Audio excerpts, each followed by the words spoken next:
Assalamualaikum warahmatullahi wabarakatuh. Bismillah, alhamdulillah, wassalatu wassalamu ala rasulillah Sayyidina wa maulana Muhammad ibn Abdillah. La hawla wa la quwwata illa billah. Qalu subhanaka la ilma lana illa ma 'allamtana innaka antal alimul hakim. Qala rabbi shrah li sadri wa yassir li amri wahlul 'uqdatam min lisani yafqahu qawli. Amma ba'd, hadirin jamaah salat subuh ingkang sami dimulyakaken Allah. Syukur alhamdulillah subuh menika kita tasik diberi Allah sehat wal afiat, panjang umur. Mugi-mugi kita sedaya saged memaknai ini semuanya dengan memperbanyak keberkahan hidup dengan ngaji ya. Alhamdulillah ini kita mulai pada pagi hari ini ngaji kitab baru ya. Insyaallah bismillah. Semoga kita bisa mendapatkan manfaat dari apa yang kita kaji.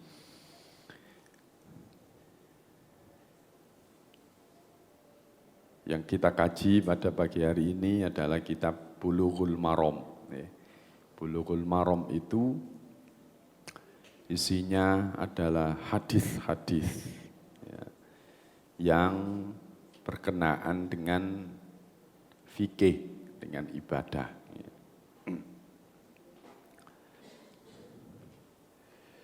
Bismillahirrahmanirrahim. Saya awali dengan pembukaan kitab ini. Alhamdulillahil ala ni'amiz zahirati wal batinati qadiman hadisan. Pengarang kitab ini inggih menika Ibnu Hajar Al-Asqalani memulai dengan puji syukur kepada Allah atas nikmat yang beliau dapatkan dari Allah. Dan seperti biasa ya, kalau kita ceramah, kalau kita memberikan sambutan itu mesti didahului dengan puji syukur dulu. Alhamdulillah. Khutbah Jum'ah juga begitu. Alhamdulillah. Alhamdulillahilladzi arsala rasulahu bil huda wa dinil haq. Nah, itu seperti halnya di kitab ataupun di karangan-karangan yang lain mesti kita membuka itu semuanya dengan itu. Ya. Kemudian beliau menyampaikan wassalatu wassalamu ala nabiyhi wa rasulihi Muhammadin wa ali wa sahbihi alladhi saru fi nusrati dinihi sayran hasithan wa ala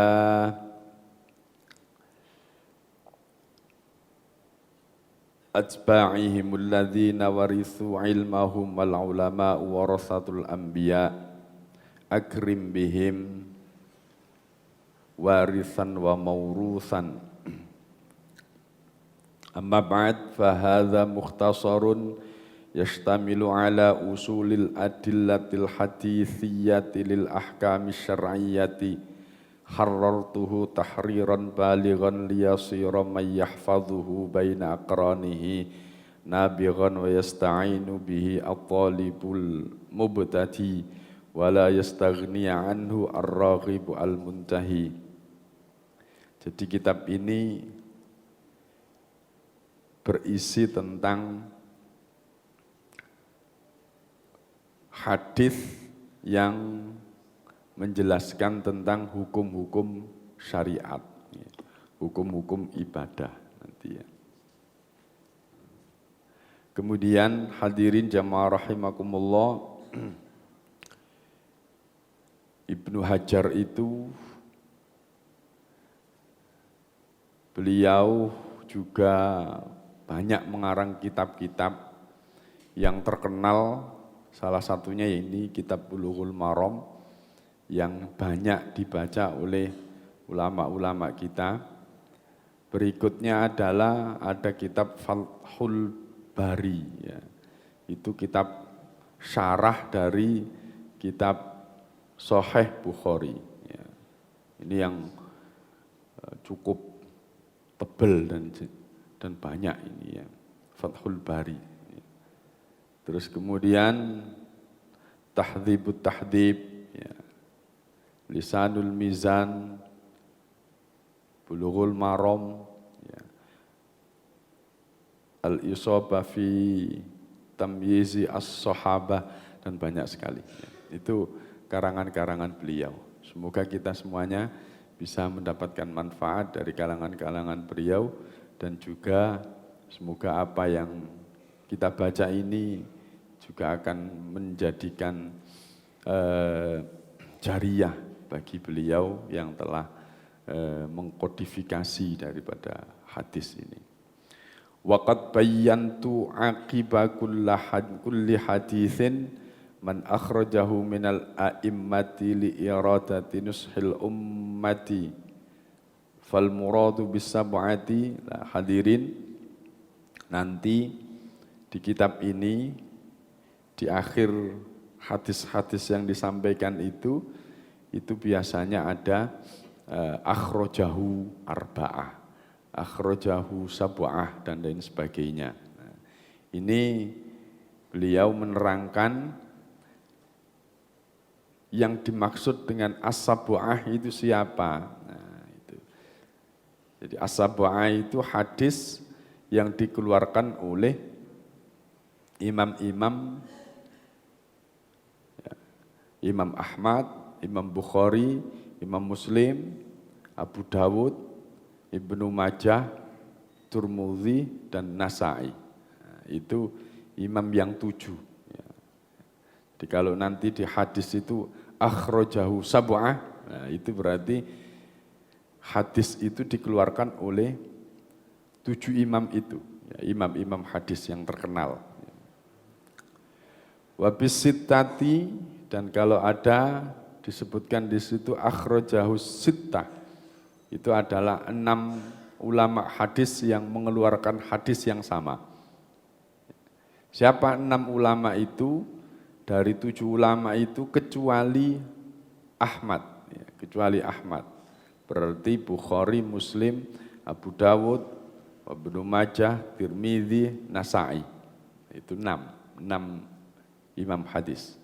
Wabil khamsati, dan kalau disebut imam yang 5 itu man adal Bukhari wa Muslim. Semua 7 imam itu kecuali Bukhari, Muslim. Waqad aqulu al-arba'ah wa Ahmad, jikalau atau disebut juga dengan imam 4 plus Ahmad, ya. Wabil arba'ati, kalau ada akhrajahu arba'ah man ada salasatal ula wabil salasati, wabil arba'ah man ada salasah. Jikalau disebutkan 4 imam, itu berarti dihilangkan Imam Ahmad, Bukhari, dan Muslim yang tidak. Kemudian wabil salasati, kalau akhrajahu salasah man adahum wa adal akhirah. Wabil muttafaqun alaih, kalau ada hadis yang disebutkan muttafaqun alaih, itu adalah hadis yang diriwayatkan oleh Imam Bukhari, Muslim. Nah, kalau sudah Bukhari, Muslim itu sudah kuat, ya, biasanya begitu. Wa sammaituhu bulughul marami min adillatil ahkami wallahu as'alu alla yaj'ala ma 'alimna 'alaina wa bala wa ayyarzuqana al-amala bima yurdihi subhanahu wa ta'ala, amin. Nah, sekarang langsung kepada materi. Ini hadis pertamanya. Bismillahirrahmanirrahim. Kitabut Thaharah, utawi iki ku nerangaken kitab Thaharah, sesuci. Babul miyahi, utawi iki ku bab nerangaken air. An Abi Hurairah radhiyallahu anhu qala Rasulullah sallallahu alaihi wasallam fil bahri huwa at-tahuru ma'uhu al-hillu maitatuhu akhrajahul arba'ah. Nah ini ya, di akhir hadis itu biasa disebutkan akhrajahu al-arba'ah, berarti ini hadis ini dikeluarkan oleh 4 imam hadis ya. 4 imam hadis itu siapa? Nah, tadi sudah saya sebutkan, al-arba'ah itu adalah kecuali Ahmad, Bukhari dan Muslim, berarti diriwayatkan oleh Abu Dawud, Ibnu Majah, Tirmidzi dan Nasai. Wa rawahu Malik wa Syafi'i wa Ahmad ya. Wal lafdzu lahu wa sahhahahu Ibnu Huzaimah, dan kemudian disahihkan oleh Ibnu Huzaimah. Apa hadis yang pertama itu? Fil bahri ing dalem nerangaken bab laut. Wa ya utawi bahr, wa ya utawi laut. Iku at-tahuru suci mensucikan apa ma'uhu banyune. Wal hillu lan halal apa maitatuhu batange laut. Hadirin jamaah rahimakumullah, hadis yang pertama ini menerangkan bahwa air laut itu suci dan mensucikan. Tidak hanya airnya saja yang suci mensucikan, tetapi bangkainya hewan yang hidup di laut itu halal untuk dimakan. Hadis ini di kitab Muwatta itu dikatakan bahwa ini jawaban dari ada sahabat Nabi yang bertanya kepada Nabi. Wahai Nabi, saya itu berlayar. Saat saya berlayar itu saya membawa air yang cukup sedikit. Mungkin hanya cukup untuk minum saja. Saat saya mau sholat, saya mau wudhu itu, saya ragu. Ini saya pakai wudhu atau nanti untuk minum. Kalau seandainya saya pakai wudhu, saya nanti kehausan. Ya. Kemudian beliau tanya, bagaimana seandainya saya ini berwudhu pakai air laut? Kemudian Nabi menjawab, fil bahri huwa at-tahuru ma'uhu al-hillu maitatuhu. Ya. Sahabat itu cuma bertanya tentang air lautnya. Bagaimana Nabi tentang air laut itu? Tetapi beliau menjawab dengan 2 hal. Yang pertama, airnya suci mensucikan. Boleh kamu pakai untuk berwudu. Ya. Selain itu, al-hillu maitatuhu. Bangkainya itu juga halal untuk dimakan. Panjenengan nate wudu pakai air laut. Nate ono mboten? Dicoba, Bu. Jenengan coba. Enak. Antun wudu ngene panas ngono langsung napa? Ketat ngono ya. Ketat. Soalnya asin ya. Itu air laut. Jadi suci mensucikan. Dan bangkainya itu halal untuk dimakan. Di masih panjenengan tuku nang ngene pasar terus tuku iwak pindang. Loh, pindange gak disembelih ngono. Kira-kira pindang gak disembelih halal apa mboten? Nah, bangkainya itu halal, ya, halal. Ya napa Pak, umpamane iwak laut tapi mari keracun, Pak. Jadi ada minyak dari tanker yang bocor terus meracuni ikan laut. Akhirnya iwake mati kabeh, Pak. Nah, niku kira-kira halal napa mboten? Halal. Ya. Tapi nek dipangan panjenengan ganti sing mabuk akhirnya. Kira-kira halal napa mboten? Nen? halal tapi mboten thayyib. Ya, kalau makanan itu indikasinya harus dua. Satu, halalan thayyibah. Halal. Hukumnya tetap halal tapi thayyibnya yang tidak. Apa thayyib itu? Tidak baik untuk dimakan. Ya, karena apa? Karena bahaya. Ya, itu.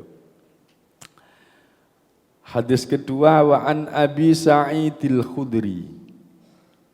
Hadis saking Abi Sa'idil Khudri. Kala ngendika sapa Sa'id Al-Khudri. Sa'id Al-Khudri ini adalah sahabat Nabi ya. Qala Rasulullah sallallahu alaihi wasallam, dawuh Kanjeng Nabi sallallahu alaihi wasallam, innal ma'a setuhune banyu iku tahurun suci mensucikan. Apa banyu? La yunajjisuhu ora iso najisaken apa banyu. La yunajjisuhu ora najisaken hu ing banyu apa sayun suwiji-wiji. Akhrajahu tsalatsah. Dikeluarkan hadis ini dari 3 imam. Wa sahhahahu Ahmad, Imam Ahmad. Nah, hadirin, hadis kedua ini menjelaskan bahwa semua air itu suci mensucikan. Ya. Semua air yang suci, semua air yang langsung mid-in dari Allah itu adalah suci dan mensucikan. Ya. La yunajjisuhu syai'un, tidak akan bisa menajiskan air itu sesuatu pun. Ya. Tetapi nanti ada hadis berikutnya. Ada hadis berikutnya sehingga ini masih umum, hadis ini masih umum. Kenapa? Karena kalau airnya memang banyak, kalau Imam Syafi'i itu ada air banyak, air sedikit. Kalau airnya banyak, maka tidak akan ada yang bisa menajisinya. Kecuali bisa najis kalau air itu berubah, apa nih? Berubah bentuknya, warnanya dan baunya. Itu air yang banyak. Tapi kalau air yang sedikit, walaupun tidak berubah bau, rasa dan warnanya, ya tetap najis. Oleh karena itu hadirin, menawi panjenengan gak ada tandon-tandon air di rumah, biasanya ini zaman kula kos-kosan biyen, nandon air untuk air minum, untuk akan dimasak gitu ya, itu jangan terbuka, ya. Harus ditutup, ya, harus ditutup. Kenapa? Takutnya ada cicak yang ya, ngotori air kita, kotorannya jatuh ke situ, kemudian kita kan tidak tahu. Udah masuk di situ, wis bercampur, nggak ngerti. Nah, itu kan najis. Kenapa? Karena airnya sedikit. Itu kan nggak berubah Pak, warna dan rasanya. Karena sedikit, maka tetap menjadikan air itu najis. Hal itu dijelaskan di dalam hadis yang ketiga. Wan Abi Umamah Al-Bahili. Wan Abi Umamah, hadis diceritakan saking Abi Umamah Al-Bahili. Qala Rasulullah sallallahu alaihi wasallam, innal ma'a setuhune banyu iku la yunajjisuhu. Iku la yunajjisuhu, ora bisa najisaken hu ing banyu apa syai'un suwiji-wiji illa ma kejaba barang kala bakang ngalaken apa banyu ala rihihi ing atase ambune, ala rihihi ing atase ambune, au ta'mihi utawa rasane, au launihi utawa warnane. Akhrajahu Ibnu Majah wa dha'afahu Abu Hatim walil Baihaqi. Al-ma'u tahurun illa in taghayyara rihuhu au ta'muhu au launuhu binajasin tahtutsu fihi. Nah, sama artinya tapi beda redaksi. Hadis ketiga ini diriwayatkan oleh Abi Umamah. Abi Umamah itu sahabat Nabi yang terakhir sekali meninggal dunianya. Beliau meninggal dunia di Syam, ya. Dia, sahabat Nabi yang paling akhir meninggal dunianya. Beliau, Nabi mengatakan, innal ma'a, sesungguhnya bahan air itu tidak akan bisa dinajisi oleh sesuatu pun kecuali air tersebut berubah baunya, berubah rasanya, dan berubah warnanya. Nah, ini pengecualian dari hadis yang pertama tadi, yang pertama mengatakan semua air itu pasti suci dan tidak akan ada yang bisa menajisinya. Nah, tetapi di hadis yang ketiga ini itu mengecualikan jika air tersebut berubah, ya, berubah warna, rasa, dan bentuknya. Kemudian hadirin jamaah rahimakumullah, hadis yang keempat, wa an Abdullah bin Umar, dan diceritakan oleh Ibnu Umar radhiyallahu anhuma, ini hadis dari anaknya Umar, ya, anaknya Umar, Abdullah bin Umar. Qala Rasulullah sallallahu alaihi wasallam, idza kanal ma'u, tatkalane ana apa al ma'u banyu iku kullatain dua kullah, lam yahmil ora mengku apa banyu al khabatha ing kotoran utawa najis, lam yanjus ora najis, ya. Fi lafdin yang lain lam yanjus, tidak bisa bernajis. Hadirin, ini menerangkan lagi, mengkhususkan lagi dari keterangan hadis yang kedua tadi, bahwa air itu kondisinya akan tetap suci, mensucikan, ya, dan tidak ada yang bisa menajiskan. Ini mengkhususkan jikalau air tersebut lebih dari 2 kolah, ya, lebih dari 2 kolah. Berapa ukuran 2 kolah itu? Banyak para ulama yang beda-beda, tetapi secara umum itu menyepakati minimal 60 cm kubik, ya. Dalamnya 60 cm, lebarnya 60 cm, panjangnya 60 cm. Volume 60 cm kubik itu berarti sudah 2 kolah. Kalau 2 kolah aman sudah. Kalau Imam Hanafi yang disebut dengan air yang banyak itu adalah jikalau air itu digerakkan ujungnya, itu di ujung berikutnya itu tidak bergerak, berarti itu sudah termasuk air banyak.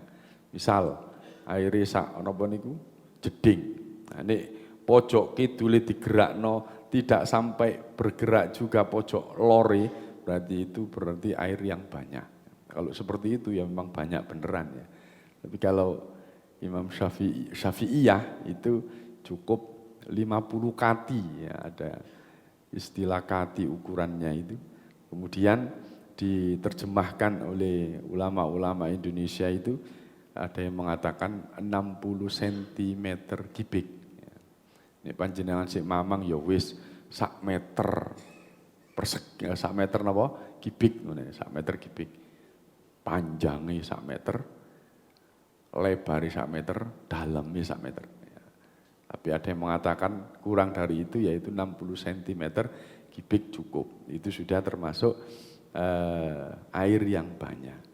Kalau sudah air itu disebut sebagai air yang banyak, maka air tersebut jika kejatuhan najis itu aman, ya. Itu aman.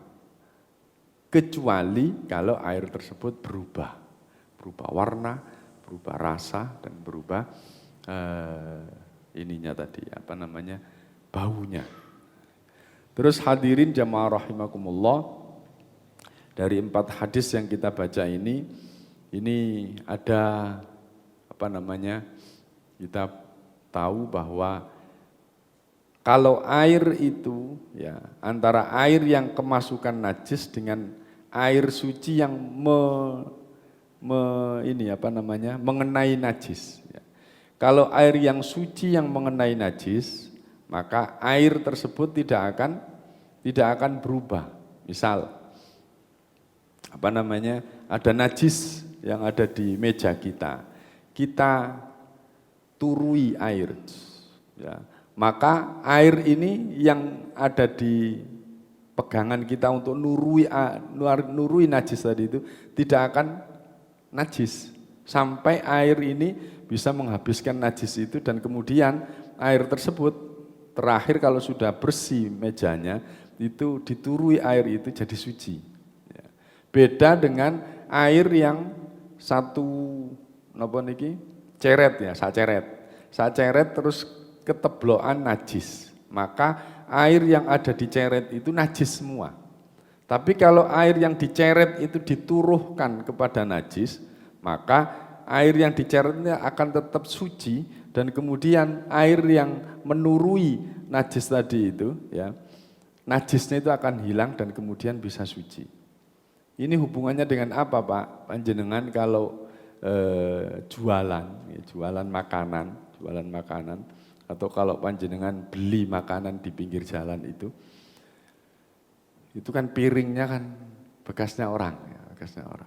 Itu mestinya itu diturui air, dibersihkan dulu terus kemudian terakhirnya itu adalah disucikan dengan air yang suci dituruhkan. Nek nggone restoran gampang. Kenapa? Karena ono wastafel, kan bersih suci gitu ya, dibersih. Tapi kalau yang di pinggir-pinggir jalan itu kan tenggone timbo ngoten dilebono blung ngono ae, dilebono blung. Nah, itu kalau seandainya piringnya tadi itu salah satunya ada najisnya, maka air yang ada di timbo itu najis semua. Sehingga piringnya tadi bisa najis semua. Ya. Sehingga apa yang benar, saya pernah tahu itu, berarti itu orang yang jualan pernah ngaji. Jadi ada dua timbo yang pertama digawe bersih, mari bersih, terus dicibukno, dikelocor sur. Nah, iki pas. Ini untuk kesucian itu mestinya begitu. Kesucian itu mesti begitu. Loh Pak, tapi seandainya piringnya itu tidak sampai najis gitu kan, ya berarti mustakmal saja. Untung kalau seperti itu. Khawatir kita kalau piringnya atau air yang sedikit itu hukumnya najis. Ya, hukumnya najis. Sehingga apa?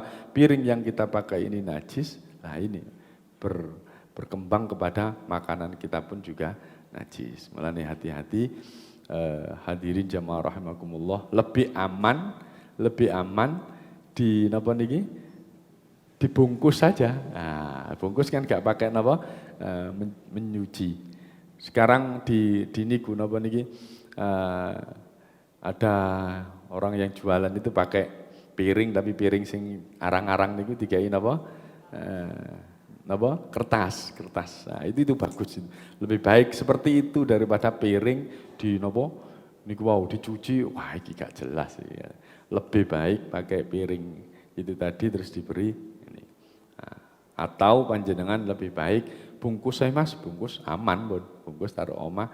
Jadi untuk apa? Menjaga kesucian kita ya. Karena kalau memang tidak suci berarti najis. Kalau yang kita makan najis maka ya haram.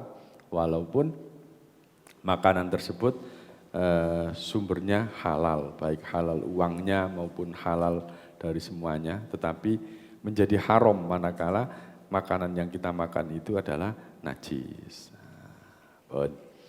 Sampai situ saja. Ada 4 hadis yang kita baca pada pagi hari ini. Mugi-mugi enten manfaat bagi kita semuanya. Ada pertanyaan? Bapak Ibu, kalau kinten untuk kejelasannya itu sudah kita bahas di dua kesempatan. Yang pertama kemarin kita ngaji Mabadiul Fiqih, ya, yang pertama. Yang kedua kita dulu pernah mengaji kitab Fathul Qorib atau Takrib itu ya, kita pernah baca itu. Cuma kenapa saya sajikan sekarang itu Bulughul Maram, itu agar kita tahu hadis-hadisnya, dalil-dalilnya panjenengan. Kenapa kok saya harus begini? Ini dalilnya, ini hadisnya, ini ada seperti ini. Itu saja ya. Jadi seandainya lu kok ngulang maneh, ya memang. Cuma saya menyebutkan dalil-dalilnya hadis itu seperti ini, adanya seperti ini. Sehingga panjenengan nanti tidak gampang menyalahkan orang. Oh ternyata ono dalile ya. Contoh ketika panjenengan sholat ya berjamaah, terus ono sing makmume iku kan suarane rada banter. Allahumma ba'id baini wa baina khotoya. Iku maca apa iku? Kok gak kabiro. Nah, ternyata ada hadisnya, sehingga panjenengan tidak sampai menyalah-nyalahkan orang, ya, menyalahkan orang. Itu tujuan kami seperti itu, agar kita enak dalam beribadah.